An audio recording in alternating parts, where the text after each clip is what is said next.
Olá a todos, sejam bem-vindos em mais uma aula Reconstruindo a História. Hoje o nosso tema expansão marítima nos séculos XV e XVI, ok? Vamos então adentrar o nosso primeiro slide. A expansão marítima europeia e a conquista e a resistência da América serão nossos temas principais, começando agora com as grandes navegações. Hoje, se alguém perguntar onde fica a China, o Peru e a África do Sul, você saberia responder e localizar esses países facilmente em um mapa mundi, não é mesmo? É claro, né? Hoje fica fácil. No entanto, esse conhecimento geográfico nem sempre existiu. Ele é fruto de longos anos de estudos e de grandes navegações, grandes viagens exploratórias. Até o século XIV, os europeus tinham um conhecimento geográfico bem diferente daquele da atualidade. Eles conheciam basicamente a Europa, as proximidades do Mediterrâneo, como o norte da África e regiões da Ásia. Além disso, existia um medo do desconhecido. Histórias contavam que o Oceano Atlântico abrigava monstros marinhos e terras distantes eram habitadas por seres assustadores. Apesar dessas narrativas, no início do século XV, os europeus partiram para grandes viagens marítimas. Vamos entender melhor como isso aconteceu no nosso próximo slide. Mares nunca antes navegados. Movidos por interesses comerciais e religiosos, os portugueses e os espanhóis foram pioneiros nas chamadas grandes navegações. A posição geográfica de Portugal e Espanha, a centralização política e as inovações técnicas contribuíram para a realização das viagens oceânicas. Vamos conhecer um pouco mais sobre o contexto que impulsionou a exploração dos mares desconhecidos. Vamos lá. Com as cruzadas, nos séculos XI e XIII, os europeus passaram a consumir mercadorias orientais, como especiarias e produtos de luxo, porcelana, cristais e seda, entre outros. As rotas de comércio do Mediterrâneo eram controladas por mercadores árabes, venezianos e genoveses, que cobravam preços altos pelo produto. Em 1453, a cidade de Constantinopla, a porta de acesso ao Oriente Médio, foi conquistada pelos turcos otomanos. O controle turco do Mediterrâneo impulsionou a busca de novas rotas para o Oriente e as viagens oceânicas europeias. No entanto, outros fatores contribuíram para que os europeus iniciassem as grandes navegações. As minas de metais preciosos europeias estavam esgotadas, portanto era necessário obter ouro e prata em outras regiões. O crescimento das cidades e a intensificação da produção de manufaturas exigiam a ampliação dos mercados consumidores de produtos europeus. As práticas mercantilistas também estimularam a expansão marítima. Afinal, a conquista de novas áreas de comércio era fundamental para manter uma balança comercial favorável nos reinos. Assim, a exploração do Atlântico, do Índico e do Pacífico permitiu que a Europa articulasse uma grande rede de negócios mundiais. Voltando aqui para o professor Vanderlei, então é isso que acontece, né? A Europa, a partir das cruzadas, né, do evento militar na tentativa de libertar Jerusalém, a partir desse momento, dessa inserção do elemento europeu na região do Oriente Próximo e o Oriente Distante, ele tem contato com as especiarias, né, orientais. E isso realmente não só cai no gosto da Europa, mas também promove grandes lucros. Né? Ninguém está lá só porque é gostoso, não é só por causa disso, é por causa do dinheiro mesmo. Isso, né, dá dinheiro, dá lucro, lucro, lucro. Então, isso se torna uma fonte de renda na Europa, tá? Muito importante. Tá? Em 1453, os turcos otomanos invadem Constantinopla, tomam Constantinopla, que é a porta de acesso através da terra, tá? Para o Oriente Próximo e o Oriente Distante. Então aí ferrou, cara. Aí não dá, aí não tem como passar. Isso já é um dos motivos que incentiva, tá, os europeus, principalmente da Península Ibérica, a procurar novas rotas comerciais. Tá? E aí nós temos também outras situações, né? Não estou precisando, para poder manter as minhas monarquias absolutistas, eu preciso, né, de recurso financeiro para manter um exército permanente, então preciso de grana. Fora isso, eu também tenho os luxos né, da nobreza que eu tenho que saciar para me manter no poder. Então não tem jeito, cara, é muita grana. Então eu tenho que ir atrás de recurso financeiro, de ouro, que nós estamos no período do metalismo, né? Ouro e prata. Tá? Na Europa o negócio já está feio, já estamos esgotando as nossas jazidas e eu tenho que buscar novas regiões onde eu possa fazer essa extração. Tá? Então a balança comercial positiva tem que ser mantida. Para isso eu tenho que buscar novos recursos financeiros. Então vamos para as grandes navegações, ok? Vamos para o próximo slide e ver como Portugal enfrentou, né, esse novo desafio. Vamos lá. A centralização monárquica de Portugal se iniciou no século XII, no contexto das guerras da Reconquista empreendidas contra os muçulmanos. Nos séculos seguintes, com o desenvolvimento do comércio, especialmente o marítimo, houve a intensificação da pesca, da agricultura e da produção artesanal em Portugal. A posição geográfica do reino possibilitou o surgimento de importantes centros comerciais, como os portos de Lisboa e da cidade do Porto. A unificação do comércio marítimo teve como consequência o aperfeiçoamento de técnicas de navegação e rendeu altos lucros aos comerciantes e à coroa portuguesa. Por isso, desde cedo, as frotas mercantes receberam especial atenção do governo português. No século XIV, ocorreu a Revolução de Aves. Dom João, conhecido como mestre de aves, foi proclamado rei de Portugal. Aliando-se à burguesia mercantil, ele decidiu expandir o território a fim de conquistar novas áreas de comércio e consolidar seu reinado. As ambições de Dom João para o reino, aliadas à aliança com a burguesia, impulsionaram o comércio marítimo português, ok? É bem simples, tá? Dom João de Aves, ele é proclamado rei porque o rei anterior a ele, ele desapareceu numa guerra aí no meio no meio da guerra da Reconquista, né? E é aí como ele não tinha herdeiros, né, diretos, através de um parente de terceiro grau, o rei da França queria catar, né, a região de Portugal para ele aí no caso, tá? Bom, então, e aí surgiu essa revolta, essa revolução de aves. Dom João, que era primo do rei, foi coroado, né, o rei de Portugal. E viu, foi o melhor que poderia ter acontecido para Portugal, tá? Porque ele proporcionou o desenvolvimento da frota marítima, tá? E aí as grandes navegações se desenvolveram. Ele era um comerciante de aves, né? O Dom João de Aves.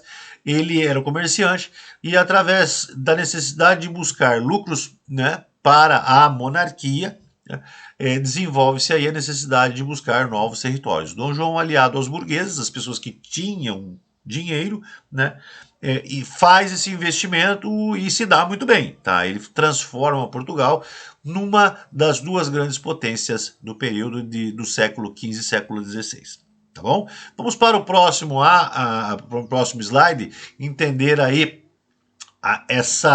esse movimento, tá bom? Vamos lá. Navegando em direção às Índias. Os portugueses iniciaram as navegações marítimas com a exploração de novas rotas em direção às Índias, nome dado aos europeus às terras do Oriente, como os atuais Índia, China e Japão, onde eles poderiam adquirir especiarias e outros artigos orientais a preços mais baixos e depois revendê-los à Europa. Em 1415, os portugueses partiram para a conquista de Ceuta, cidade localizada no norte da África dominada à época pelos muçulmanos. A cidade era um importante entreposto comercial e um local estratégico para controlar as rotas comerciais do Mediterrâneo. Além do interesse econômico, Portugal pretendia expandir a fé cristã na região. Voltando aqui para mim, então, existem vários conceitos colocados em prática para poder se investir nas grandes navegações, tá? Mas, para que isso ocorra, eu tenho que ter postos avançados ultramarinos, né? Além das minhas fronteiras físicas. Portugal enxerga em Ceuta, e enxerga muito bem, uma posição estratégica perfeita para poder, para a partir desse ponto, seguir adiante. Ele ser um entreposto comercial, né? Antes de chegar em Portugal e antes de sair de Portugal para poder dali até as Índias, nós temos aí Celta como um entreposto, tá bom? Vamos para o nosso próximo slide. Os portugueses chegaram às terras do atual Brasil. Entre 1487 e 1488, o navegador português Bartolomeu Dias comandou uma expedição que contornou o sul do continente africano, mais tarde conhecido como Cabo da Boa Esperança. 10 anos depois, Vasco da Gama realizou o mesmo percurso e alcançou finalmente Calicut, na Índia, importante região fornecedora de especiarias. Os lucros obtidos com essa viagem foram reinvestidos em outras expedições que tornaram Portugal o maior centro europeu do comércio de especiarias do século XVI. Com a intenção de fixar entrepostos comerciais em Calicut, garantir o comércio de especiarias com o Oriente e expandir o cristianismo, a coroa portuguesa organizou uma expedição comandada por Pedro Álvares Cabral.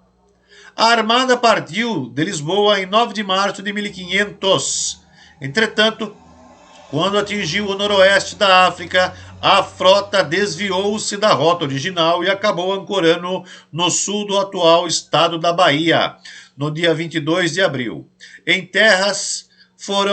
As terras foram chamadas de Ilha de Veracruz e mais tarde Terra de Santa Cruz. Alguns historiadores aceitam que o desvio não foi um acidente, mas uma decisão, pois Cabral também estaria à procura de novas terras já descritas por outros navegadores. Voltando aqui para o professor Vanderlei, ora, é óbvio que foi intencional, tá? Não existe um documento que descreva essa intenção, mas foi intencional. Tá? O Tratado de Tordesilhas já estava sendo formado. Né? Em 1492, Cristóvão Colombo, né, tentando dar a volta ao planeta e chegar até as Índias através da circunferência do globo terrestre, ele alcança o Caribe, né, a América Central. Ora, todo mundo sabia que já tinha terra ali.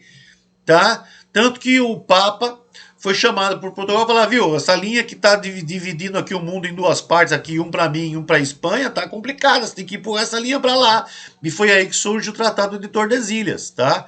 Né? 9 de março, Cabral sai com as bênçãos do rei e falou, ó, vê lá, tem coisa lá, pega para nós, porque senão os outros caras vão pegar. E é assim que ele foi lá e ancorou na costa brasileira, tá? Inicialmente pensou que era uma ilha, depois viu que não era, tá? Que era um continente mesmo. Então, primeiro Ilha de Veracruz e depois Terra de Santa Cruz, tá bom? Então agora vamos ver o que a Espanha estava prometendo, estava fazendo, né, nesse processo das grandes navegações. As viagens marítimas espanholas. Apenas após a centralização do Estado espanhol, concretizada com o casamento de Isabel de Castela e Fernando de Aragão em 1476 e a expulsão definitiva dos árabes muçulmanos da Península Ibérica, em 1492 a Espanha teve condições de lançar-se ao projeto ultramarino. As viagens espanholas se iniciaram em 1492, quando a coroa financiou a expedição, comandada pelo navegante genovês Cristóvão Colombo, rumo ao Oriente. Inspirado pelo espírito renascentista, Colombo era também um estudioso das navegações. Ele acreditava que a Terra era redonda, logo seria possível alcançar as Índias navegando em direção ao oeste. Com esse pensamento, em outubro de 1492, Colombo chegou à ilha de Guanahí, no Caribe, que ele batizou de San Salvador, provavelmente atual Bahamas. Em seguida, alcançou Cuba e São Domingos, atual Haiti e República Dominicana. Cristóvão Colombo achava que tinha chegado às Índias, por isso chamou seus habitantes de índios. Colombo fez outras 3 viagens à América, mas morreu acreditando que tinha chegado às Índias. Foi o navegador florentino Américo Vespúcio, tá? Após realizar 3 viagens à América, que apresentou a hipótese de que as terras encontradas estavam separadas da Ásia, ou seja, que formavam outro continente. Voltando aqui para o professor Vanderlei, então, o que eu tinha comentado para vocês no slide anterior, Cristóvão Colombo, em 1492, pensando que estava alcançando a Índia, alcançou a América Central. Então, o que acontece? Os europeus sabiam que ali tinha terra e por isso estava todo mundo atrás do seu pedaço, tá bom? Então, foi assim que ocorre o movimento aonde se descobre um novo continente no globo terrestre, ok? Vamos aí então para o nosso próximo slide. Percursos e objetivos. No século XVI, os espanhóis contornaram o sul do continente americano e alcançaram o Oceano Pacífico. Em 1513, o navegador Vasco Núñez de Balboa atravessou o Istmo do Panamá e foi o primeiro europeu a avistar esse oceano. Em 1519, Fernão Magalhães, em sua viagem pela parte sul do Oceano Atlântico e da América, encontrou uma passagem por um estreito que recebeu o nome de Estreito de Magalhães, por meio do qual atingiu o Pacífico. A expedição do navegador Fernão Magalhães, ao aportar nas Ilhas Filipinas, estabeleceu diversos acordos com autoridades locais, com o objetivo de participar da rica rede de comércio que havia nessa região com a China desde o século X. Durante a viagem, Magalhães foi morto por um nativo e Sebastião Elcano assumiu o comando da frota. Navegou pelo Oceano Índico e novamente pelo Atlântico e retornou à Espanha em 1522. Após quase 3 anos de viagem, a expedição completou a primeira volta ao mundo por via marítima, comprovando a esfericidade da Terra. Em 1543, Rui Lopes de Villa-Lobos, a pedido do rei espanhol, voltou ao arquipélago com o objetivo, voltou às Filipinas para reconhecer o território. Mais tarde, em 1571, uma esquadra viajou ao arquipélago com o objetivo de transformá-lo em um domínio espanhol. A partir do século XVI, portugueses e espanhóis, e posteriormente holandeses, chegaram às ilhas da Indonésia e lutaram entre si para monopolizar o comércio local de especiarias com os chineses e indianos. Nessa época, as Ilhas Molucas eram as únicas produtoras de cravo, noz moscada, mercadorias que atingiam preços elevadíssimos na Europa. Voltando aqui para o professor Vanderlei, então é assim que ocorrem as grandes navegações e o desbravamento dos oceanos, tá? Então nós temos aí nosso amigo Vasco Núñez Balboa, né, que atravessa ali o Istmo do Panamá, um canalzinho que tem no meio da América Central, para poder chegar no Oceano Pacífico, mas depois aí, né, Fernão de Magalhães dá a volta lá por baixo, né, no finalzinho da América do Sul, para poder alcançar o Oceano Pacífico. E aí as grandes navegações se desenvolvem até que surge, obviamente, a luta pelo monopólio dos comércios. Ok? Vamos aí para o nosso próximo slide. Tratado de Tordesilhas. Ao iniciar as expedições marítimas, a Espanha passou a rivalizar com os portugueses e as duas coroas se envolveram em disputas pela posse das terras ultramarinas. Assim, em 1493, o Papa Alexandre VI apresentou a bula intercoetera, que propunha a divisão dos territórios. Os espanhóis ficariam com as terras encontradas por Colombo e deveriam reconhecer a soberania portuguesa sobre as ilhas de Madeira, dos Açores e de Cabo Verde. O rei português Dom João II, porém, não aceitou o acordo. Para solucionar o conflito, os representantes de Portugal e Espanha, a convite do Papa, reuniram-se novamente e assinaram um documento chamado Tratado de Tordesilhas, em julho de 1494. O acordo estabeleceu uma linha imaginária que passaria 370 léguas ou 2.500 quilômetros a oeste da ilha de Cabo Verde. As terras descobertas ou por descobrir, situadas a oeste dessa linha, ficavam com a Espanha e as localizadas a leste pertenceriam a Portugal. Como você pode ver aí no mapa, a linha corta boa parte do que nós chamamos hoje de Brasil, né? Naquele período, então, só aquele pedacinho ali da costa brasileira, né, a partir da ilha do Marajó até basicamente ali para o início da região sul da nossa região sul do Brasil atual, tá?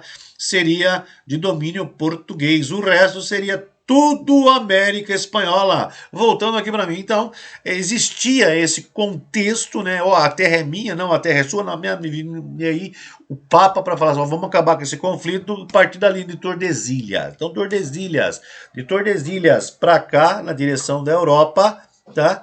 É Portugal. Tordesilhas para lá, na direção oeste, Espanha, beleza? Beleza, e assim foi combinado. E é por isso que eu falo para vocês que Cabral, ele decidiu, tá, por decisão própria, não foi nenhum erro de navegação, chegar até onde provavelmente haveria terras a serem conquistadas, tá bom? Pois bem, terminamos então a nossa aula aqui de hoje. Espero que todos tenham gostado, né, das apresentações e das nossas conversas e nos encontramos no nosso próximo encontro. Um grande abraço a todos e até lá!